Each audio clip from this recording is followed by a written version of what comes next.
ആമയുടെയും മുയലിന്റെയും കഥ ഞാൻ കേട്ടിട്ടുണ്ട്. പക്ഷെ ഞാൻ ആമയെ കണ്ടിട്ടില്ല. പുസ്തകങ്ങളിൽ അങ്ങനെ മുയലിനെ തോപ്പിച്ച ആ ആമയുടെ കഥ. നമുക്ക് ആ ആമയൊന്ന് നേരിൽ കണ്ടാലോ? ഇപ്പൊ മഴയല്ലേ, എവിടുന്നോ വെള്ളത്തിൽ ഒഴുക്കി വന്നതാവും ഒരാമക്കുട്ടന്. കണ്ടപ്പോൾ കൗതുകം തോന്നി. ആദ്യം ഞാൻ വിചാരിച്ചു ഇതൊരു പറക്കലാണെന്ന്. ഇടയ്ക്കെപ്പോഴോ തല അനങ്ങുന്ന കണ്ടു, കൈകളും. അടുത്തു ചെന്ന് നോക്കിയപ്പോ ആമയുടെയും മുയലിന്റെയും കഥയിലെ നമ്മുടെ ആമക്കുട്ടൻ. അവൻ അനങ്ങാതെ അങ്ങനെ പമ്മി പമ്മി ഇരിക്കുകയാണ്. ഇടയ്ക്കെപ്പോഴോ തല നീട്ടുന്നുണ്ട്, ഇടയ്ക്ക് തല നീട്ടി മുന്നോട്ട് നടക്കുന്നു.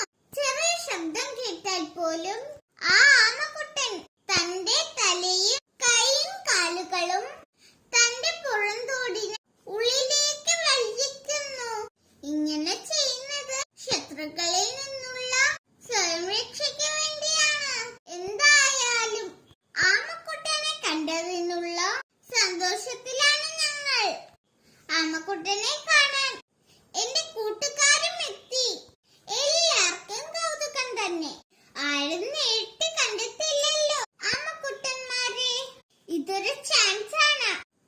മുയലിനെ എല്ലാവർക്കും അറിയാം. ആമയും മുയലിന്റെയും കഥ കേൾക്കാത്തവരായി ആരും തന്നെ ഉണ്ടാക്കില്ല.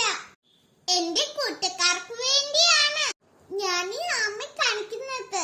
എന്റെ കൂട്ടുകാർ ഈ ആമയെ ഇഷ്ടപ്പെട്ടെങ്കിൽ എനിക്ക് ലൈക്കും സബ്സ്ക്രൈബും തരണേ. ആമ മുയലിനെ പോലെയല്ല, ബുദ്ധിശാലിയാണ്. പെതിയെ പെതിയെ ഇഴഞ്ഞ് ക്ഷീണം വരാത്ത വിധത്തിലാണ് ആമയുടെ സഞ്ചാരം. അതിബുദ്ധിമാനായ ഓട്ടക്കാരനായ മുയലാണെങ്കിലോ ഉറങ്ങിപ്പോയ കഥ നമുക്ക് എല്ലാവർക്കും അറിയാം. അവിടെ സൂത്രശാലിയായ നമ്മുടെ ആമക്കുട്ടനാണ് വിജയിച്ചത്. ഇഴഞ്ഞിഴഞ്ഞുള്ള നടത്തവും ശത്രുക്കളിൽ നിന്ന് സ്വയം രക്ഷ